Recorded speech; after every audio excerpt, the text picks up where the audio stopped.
চতুর্থ সোমবার আমি যাব পূর্ব বর্ধমান জেলার জামালপুরে বাবা বুড়োরাজের শিব মন্দিরে। তার আগে তোমাদের আমি কয়েকটা কথা বলে দিতে চাই যে আমার চ্যানেলটার নাম ছিল অল অ্যাবাউট দেবাংশী। তো আমি প্রথমে ভেবেছিলাম আমার মেয়ের সব কিছু আমি ওখানে ছাড়বো, তো পরে আমি চেঞ্জ করে থিমটা আমার চ্যানেলে, তারপর থেকে আমি নামটা চেঞ্জ করে বন্দনা ব্লগ দিয়ে দিয়েছি। তো আজকের ব্লগটা তোমরা দেখো, আজকের ব্লগটা সম্পূর্ণ অন্যরকম হবে। তোমাদের আমি অনেক কিছু ইনফরমেশন দেবো ব্লগের মাধ্যমে, তো তোমরা প্রথম থেকে শেষ পর্যন্ত দেখতে থাকো। এখন 10:30 মতন বাজে, তো আমাদের গাড়ি চলে এসেছে। আজকে কিন্তু আমরা একা যাচ্ছি না, যাচ্ছে আমার পিসি শাশুড়ির ছেলে মানে আমার দাদা, আর দাদার বউ, তার ছেলে মেয়ে, দাদার শাশুড়ি, বোন, তোমাদের দাদা ভাই, আমরা সবাই মিলে এই বেরিয়ে পড়েছি জামালপুরের দিকে।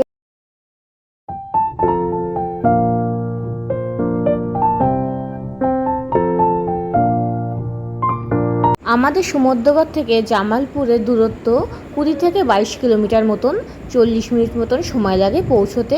তো তোমরা যারা জামালপুর মন্দিরে যেতে চাও, হাওড়া বা শিয়ালদা থেকে কাটোয়া লোকাল ধরে পাটুলি স্টেশনে নেমে সেখান থেকে 10 বা 20 টাকায় টোটো গাড়ি তোমরা পেয়ে যাবে, তোমাদের জামালপুর মন্দিরের সামনে নামিয়ে দেবে।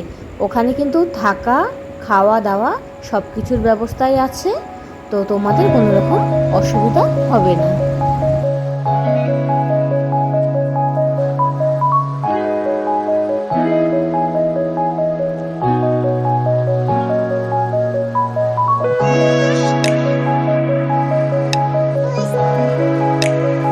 আমরা কিন্তু এখন পৌঁছে গেছি জামালপুরে। চারিদিকে বট আর অশ্বত্থ গাছে ঘেরা, বেশ ঠান্ডা, খুব সুন্দর একটা পরিবেশ। বাবা বুড়োরাজের মন্দিরে প্রবেশের জন্য এটি হচ্ছে প্রধান দরজা বা মেন গেট। এই গেট থেকে তোমরা সোজা এগিয়ে গেলে দেখতে পারবে বাবা বুড়োরাজের মন্দির। একটু এগিয়ে যাওয়ার পরেই আমরা দেখলাম বাঁদিকে একটা পুকুর রয়েছে। তারকেশ্বরে পুজো দেওয়ার জন্য যেমন দুধ পুকুরে স্নান করে সবাই বাবার মাথায় জল ঢালে, এখানেও কিন্তু সমস্ত ভক্তরা পুকুরের একটু জল মাথায় কেউ ছিটিয়ে নিচ্ছে, কেউ বা স্নান করে বাবার মন্দিরে পুজো দিচ্ছে। আমরা যেহেতু বাড়ি থেকে পুজোর কোনো সামগ্রী আনিনি, তো আমরা এখান থেকে একটা 51 টাকা দিয়ে পুজোর বাটা কিনে নিলাম। তোমরা চাইলে এখানে 10 টাকা থেকে শুরু করে 100 টাকা পর্যন্ত সব রকমের পুজোর সামগ্রীর বাটা পেয়ে যাবে।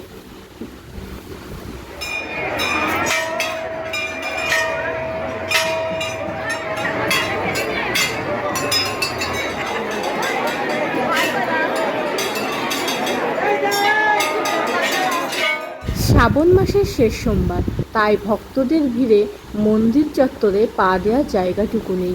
তো এত ভিড়ের মধ্যে যে পুজো দেওয়া অসম্ভব, তাই তোমাদের দাদা হয় আর ওই দাদা ওরা লাইনে দাঁড়িয়েছি পুজো দেওয়ার জন্য। আমি আর বৌদি আজকে পুজো দেব না। চলো তোমাদের মন্দিরটা আমি একটু ঘুরে দেখাই। এই যে অশ্বত্থ গাছটা দেখছো, এটা যেন কল্পতরু, সকলের মনের ইচ্ছা পূরণ করে।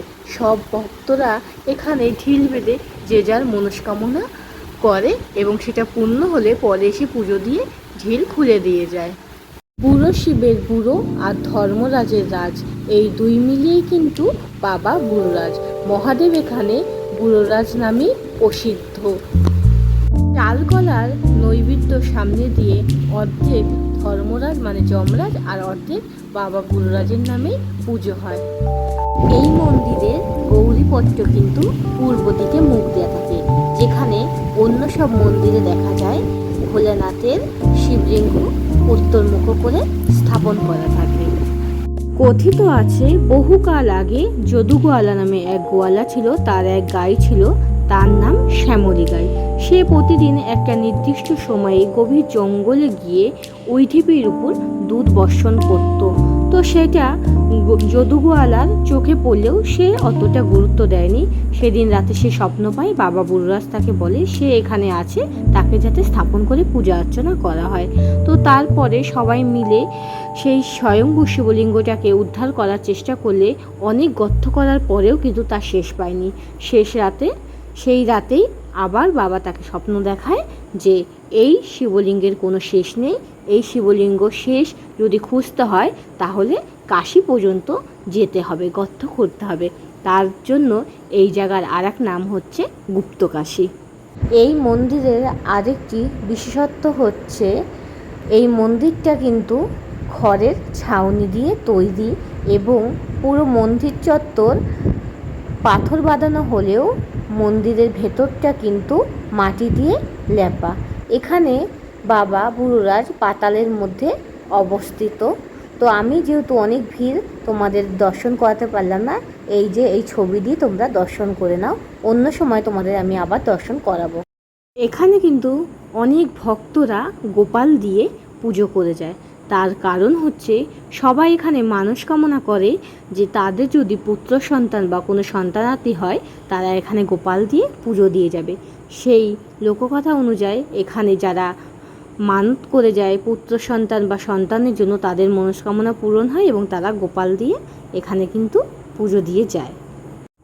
বহু ভক্তরা এই সময় কিন্তু এই মন্দিরে বলি দিয়ে থাকে। তো যারা বলি দেয় তারা কিন্তু সঙ্গে করে বড় বড় রামদা আনে। তবে এই রামদার অর্থাৎ হচ্ছে শান্তি। প্রতি বুদ্ধ পূর্ণিমাতে এখানে মেলা বসে, গাজন হয়, অনেক সন্ন্যাসীর আগমন ঘটে।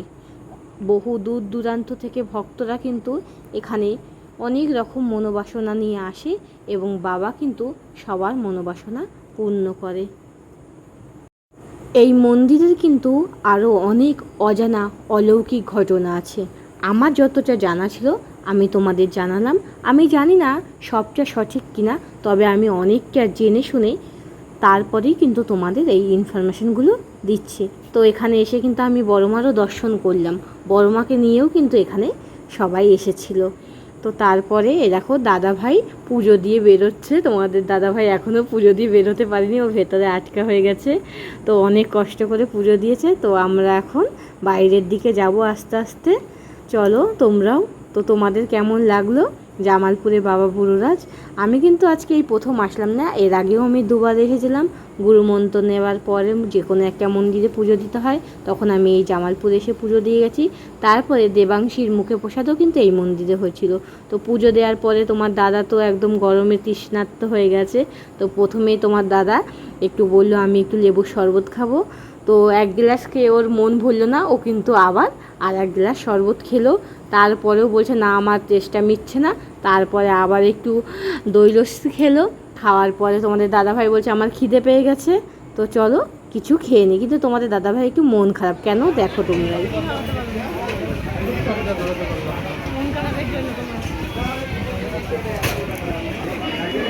তারপরে আমরা একটু পরোটা আর মিষ্টি খেয়ে বাড়ির উদ্দেশ্যে আবার রওনা দিলাম। সবাই কিন্তু এখন খুব ক্লান্ত হয়ে গেছে। তো বাড়িতে যেয়ে আবার তোমাদের সাথে কথা বলছি। দেবাংশীকে রেখে গেছিলাম, আমারও টেনশান হচ্ছিল।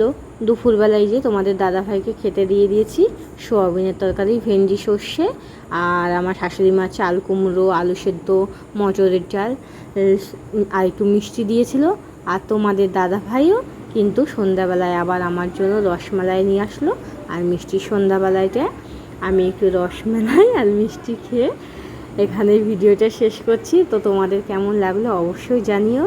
যদি তোমাদের আমার এই ভিডিওটা দেখে একটু হলেও উপকার হয় তাহলে একটু কমেন্ট করে দিও, আর তোমাদের বন্ধুবান্ধবের কাছে শেয়ার করে দিও। আর আরও আসতে ইচ্ছা হলে এই মন্দিরে অবশ্যই ঘুরে যেয়ে এসে